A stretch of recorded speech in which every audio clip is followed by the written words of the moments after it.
Hello बच्चों, let's read our question.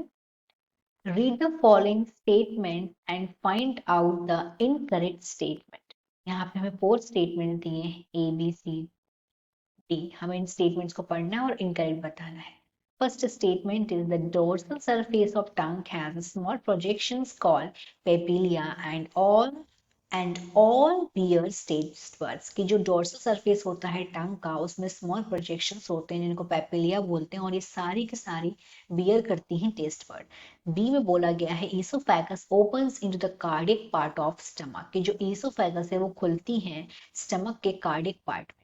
C is arrangement of teeth in each half of upper and lower jaw is represented by dental formula. ये जो arrangement है teeth का each अपर और lower jaw में वो represent करता है उसका डेंटल फॉर्मूला.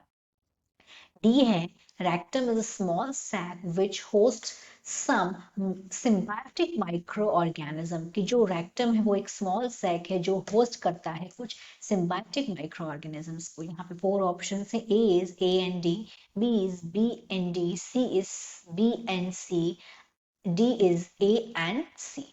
क्वेश्चन का देखते हैं की कंसेप्ट. की concept of this question is alimentary canal. Alimentary canal.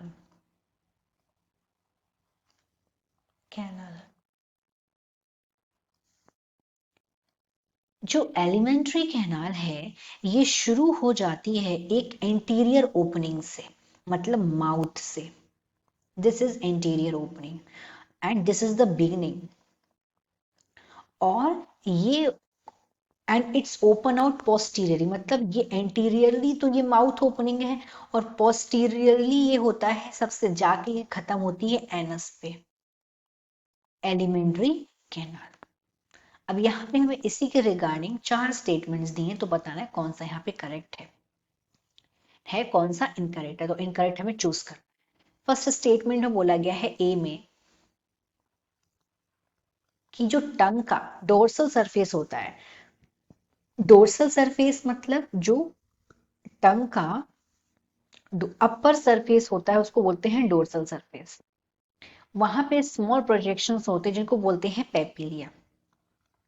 और इसमें बोला गया है कि इनमें से इसमें स्टेटमेंट ने बोला है कि ये सारे के सारे जो हैं इनके पास होते हैं टेस्ट बड. तो ये वाली बात गलत है. इनके सबके पास टेस्ट बड्स नहीं होते हैं, कुछ के पास टेस्ट बड्स होते हैं. Some of bear taste buds, not all bears taste bud. और यहां पे यही लिखा हुआ है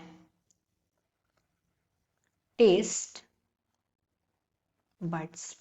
इसीलिए जो स्टेटमेंट नंबर 1 है वो क्या है, वो इनकरेक्ट है. तो this is not correct.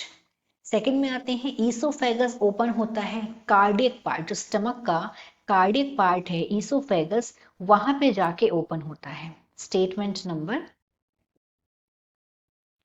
B में बोला गया है ईसोफेगस के बारे में. बी. तो यहाँ पे जो ईसोफेगस के बारे में बात बोली गई है, जो कार्डिया ओपनिंग होता है ईसोफेगस का वो स्टमक की तरफ होता है. ये अपर मोस्ट पार्ट होता है स्टमक का और ये लोकेट करता है एंट्रेंस के ऊपर में ईसोफेगस के. इसको बोलते हैं फंडस. और जो फंडस है वो एडेप्ट करता है वेरिंग वॉल्यूम, क्योंकि उसमें इंजेस्टेड फूड आता है, रिलैक्सिंग इट्स मस्कुलर वॉल, और फ्रीक्वेंटली कंटेन करता है gas bubble specially after a meal. तो अगर यहाँ पे जो ईसोफेगस के बारे में बात बोली गई है कि जो ईसोफेगस मतलब फूड पाइप, ईसोफेगस ये जाके ओपन हो रहा है स्टमक के कार्डियक पार्ट में. तो ये वाली बात एकदम इसके रिगार्डिंग करेक्ट है. तो ये वाला स्टेटमेंट करेक्ट है. नेक्स्ट में आते हैं स्टेटमेंट नंबर सी. अरेंजमेंट बताया गया है टीथ का. तो अगर यहाँ पे क्या बोला गया है कि अरे अगर हम लोग टीथ का अरेंजमेंट देंगे तो इंसीजर, कैनाइन, प्रीमोलर, मोलर, ये डेंटल फॉर्मूला है. अगर हम ह्यूमन का डेंटल फॉर्मूला देखते हैं तो क्या होता है 2 1 2 3. अपॉन 2123। यहाँ पे जो 2 है वो रिप्रेजेंट कर रहा है इंसीजर को, फिर कैनाइन को 1, फिर प्रीमोलर को 2, फिर 3 प्रेजेंट होते हैं फिर से मोलर, और ये अपर हाफ पार्ट ही बता रहा है इसको, ये डेंटल फॉर्मूला को रिप्रेजेंट करता है।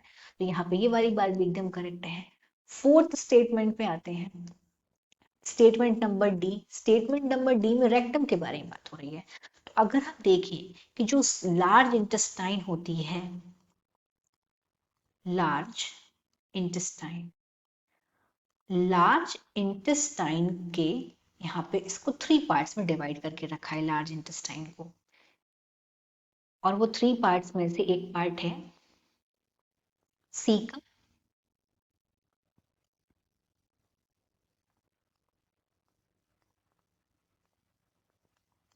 फिर colon, and the third part is rectum. ये तीनों के तीनों पार्ट्स हो गए लार्ज इंटेस्टाइन के। लेकिन यहाँ पे जो रेक्टम के बारे में बात बोली गई वो एकदम इनकरेक्ट है, क्योंकि जो अगर स्मॉल ब्लाइंड सेक जो कि होस्ट करता है स्मॉल सिम्बायोटिक माइक्रो ऑर्गेनिज्म को, वो रेक्टम नहीं है, वो पार्ट है सी का।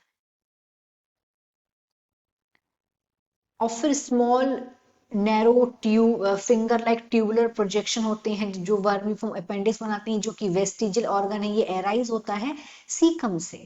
फिर सीकम ओपन होता है कोलोन में, फिर कोलोन डिवाइड करता है 3 पार्ट में, असेंडिंग, ट्रांसफर्ड और डिसेंडिंग। फिर जो डिसेंडिंग पार्ट होता है वो ओपन होता है जाके रेक्टम में, जो कि जाके फिर खुलता है एनस में फाइनली। तो वो हो गया एलिमेंट्री कैनल का पूरा एंड पार्ट जो कि एनस।